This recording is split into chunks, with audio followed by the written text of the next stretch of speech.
Alô, pessoal. Vocês devem estar informados de que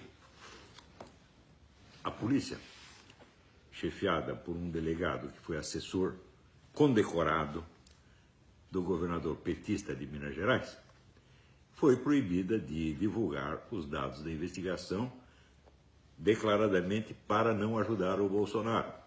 Mas, ao mesmo tempo, o assassino foi autorizado a dar 2 entrevistas para ferrar com a candidatura ao Bolsonaro. É o último golpe, a última cartada desses que já viram que estão encurralados pela população que os odeia e que vão tentar uma cartada final culpando o próprio partido do Bolsonaro por este crime cometido por um membro do PSOL. Muito bem. Então o pessoal pode se perguntar como foi possível nós chegarmos a isto, em que um crime eleitoral é cometido na sua cara, pelo delegado, pela polícia, pelo governo, pelos órgãos de comunicação, assim, na véspera de uma eleição. Como pudemos chegar a isso? Então, para isso, nós temos que voltar um pouco no tempo e contar a história direito. Quando houve a tal da redemocratização, todos os políticos que emergiram das catacumbas ou voltaram do exílio eram esquerdistas, todos eles. Alguns profundamente comprometidos com o Partido Comunista desde há décadas, né? E tinha 2 ou 3 exceções que eram pessoas fraquíssimas, que vieram a compor o tal do PFL, que era um partido nominalmente liberal, mas que sempre procurava mostrar que não era tão direitista assim, sempre tentava dar um showzinho de isentismo, dizendo que era a favor da causa gay, da causa essa, aquela outra causa feminista, abortista, etc., etc., para não parecer muito direitista. Né? Eu me lembro até que um membro dele, que era o Cláudio Lembo, né? Cláudio Lembo, quando eu o conheci, ele me apresentou aos seus colegas do Mackenzie, dizendo: este é o homem mais direitista do Brasil. E ainda me recomendou: você não pode ser tão direitista assim, você tem que ler um pouco o Evangelho. Né? Daí eu estava com o Evangelho no bolso e falei: é esse aqui? Né? Quer dizer, era um palhaço, evidentemente. Né? O PFL era todinho composto desses palhaços, é um partido que acabou se implodindo a si mesmo para desimpedir o caminho. A função dele era esta: servir de camisinha para os outros partidos. Fora disso, havia 3 agremiações em jogo, que eram o PT, o PSDB e o PMDB. Desses, assim, o PT era assim, o comunista mais radical, o PSDB era o comunista adocicado, e o PMDB, que sempre foi controlado pelo Partido Comunista, tinha a função de parecer o partido isento, quer dizer, o partido sem autodefinição ideológica, onde os 2 outros podiam fazer as misturas que quisessem.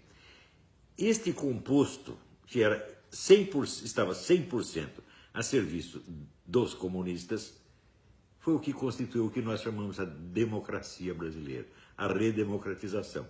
Então era um sistema calculado para haver sempre um rodízio de poder entre o PT e o PSDB, com a ajuda dos seus servidores no PMDB. Isso foi a democracia. Ora, acontece que esta democracia estava contra a maioria da população. A maioria da população brasileira, segundo todas as pesquisas, era acentuadamente conservadora, sobretudo no ponto de vista moral e social. Isso todas as pesquisas, inclusive da Datafolha, mostravam isso. Então, num país que tinha a maioria de 70% a 80% de conservadores, você não tinha um partido conservador, não tinha um jornal diário conservador, não tinha um canal de TV conservador, não tinha uma universidade conservadora, não tinha uma revista semanal conservadora, não tinha nada. Ou seja, a população foi totalmente excluída da democracia. No entanto, essa democracia, ela tinha a seu favor a estabilidade, ela funcionava, ela tinha eleições e parecia que estava tudo normal, vamos dizer, de um certo ponto para cima. Aqui embaixo estava tudo, né, todo mundo oprimido, sem ter meios de expressar a sua opinião, mas lá em cima estava muito bem, era a democracia deles. Essa democracia foi muito bem vendida internacionalmente, mesmo porque todos esses políticos tinham um certo prestígio internacional e nós sabemos que o comunismo é uma rede internacional. Comunismo e socialismo são redes internacionais, não são partidos nacionais. Todos eles estão ligados, têm conexões com o mundo inteiro e têm o apoio das grandes megafortunas, né? Os bancos, o pessoal do Bilderberg, né? George Soros, Zuckerberg, toda essa gente.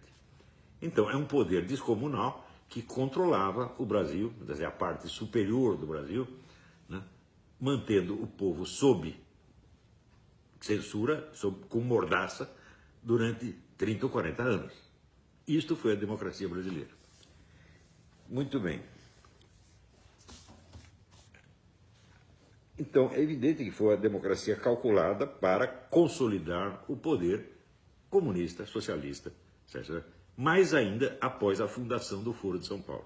O Foro de São Paulo era uma organização nitidamente criminosa, onde partidos supostamente legais se associavam intimamente a organizações criminosas, como as Farc, o MIR chileno, que tinha o monopólio dos sequestros na América Latina, as Farc, sobretudo, que eram a grande fornecedora de cocaína ao mercado brasileiro.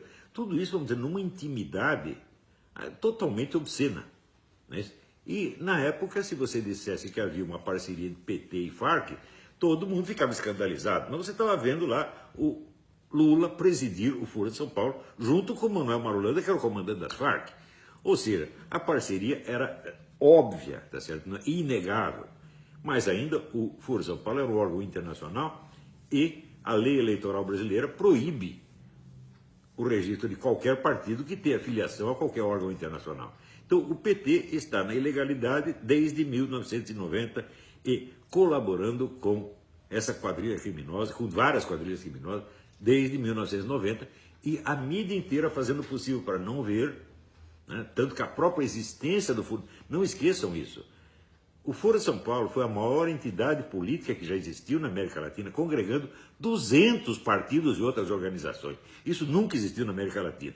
E durante 16 anos, a mídia inteira escondeu, negou a existência do Foro de São Paulo. Ora, então quer dizer que a mídia faz parte desse esquema. A mídia inteira. Claro que sempre tem um ou outro que não concorda, mas tem que ficar quietinho, porque a maioria da redação o oprime e não deixa falar. Tá certo? Então, veja, uma coisa que eu recomendo para vocês entenderem tudo que aconteceu e está acontecendo na América Latina e no Brasil é isso aqui. Leonardo Coutinho, Hugo Chávez, o Espectro. Isso aqui mostra, baseado só em documentos oficiais do começo até o fim, o envolvimento do governo da Venezuela no tempo do Hugo Chávez e agora, narcotráfico, terrorismo no mundo inteiro. Por que a Venezuela foi para o buraco? Por que acabou a economia venezuelana? Porque o Hugo Chávez, que se elegeu prometendo restaurar a economia, destruiu tudo, financiando o terrorismo e narcotráfico no mundo inteiro, com a ajuda do seu Lula e do PT. Então, esta gente está envolvida numa rede criminosa de tamanho descomunal. Tanto que condenaram o Lula por causa de um sítio ou de um apartamento é ridículo. Né? Isso aí é a mesma coisa que você condenar o Stalin porque o Stalin peidou. Né? A proporção é esta. Eles estão pegando os crimes pequenos porque os grandes são grandes demais e todo mundo tem medo de mexer nisso. Então, não deixem de ler esse livro. Agora, este camarada aqui, ele era repórter da Veja. E ele conta, eu vou dar aqui só ler duas linhas, só para você ter ideia de como é que são as coisas. Em abril daquele ano, 2001, a revista Veja publicou uma capa sobre a presença de extremistas islâmicos no Brasil. Alguns deles eram procurados em seus países de origem por terem realizado atentados. Outros eram identificados como membros ativos dessas organizações. Assinada por mim e pelo fotógrafo Manuel Marques, a reportagem se baseou exclusivamente em documentos oficiais. Coube-nos localizá-los e mostrá-los no seu novo hábitat. O trabalho provocou dois efeitos. Levou-me a ser mal falado entre os colegas de redação nas mesas de bar. Esse é um dos efeitos. O outro me interessa. Veja, a classe jornalística é 100% cúmplice desta coisa. São todos criminosos, gente. Não estou brincando. Então, se você ainda tem um pingo de confiança em Folha de São Paulo, Globo, Estadão, Veja, você está sendo simplesmente enganado, porque faz parte do esquema para manter no poder PT e PSDB contra a vontade expressa da maioria da população. E para dar a essas organizações os meios de cometer todos os crimes que desejem, sem jamais ser punidos. E esse crime não é assim, uma compra ilegal de um apartamento ou de um sítio. Não, esses crimes são terrorismo e narcotráfico. Essa gente está matando milhões de pessoas no Brasil. Né? São genocidas, todos eles. E é esse esquema que está defendendo esses partidos, com a cumplicidade, inclusive, de pessoas que se dizem conservadoras, tipo Alckmin e outros, né? Alckmin, Amoedo, né? Partido Novo, essa porcariada toda. Tudo isso está dentro de um maior esquema criminoso que já existiu no continente.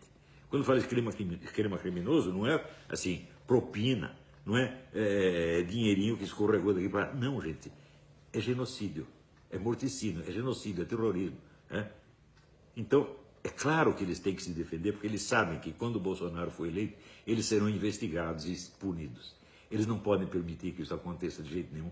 Então estão se apegando a tudo, inclusive a este crime eleitoral explícito, descarado e obsceno que será colocar esse seu Adélio, esse criminoso, na televisão, na véspera da eleição, para prejudicar um candidato.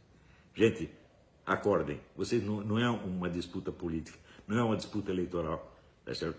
É uma disputa contra o banditismo organizado, contra criminosos, psicopatas, gente sem escrúpulo de espécie alguma, incluindo os colaboradores mais suaves, tipo Alckmin. Todos eles estão metidos nisso, todos sem exceção, tá? Então, acordem, ou eleger o Bolsonaro ou dizer adeus ao Brasil. Até a próxima, obrigado. Não esqueçam uma coisa, visitem o meu Patreon.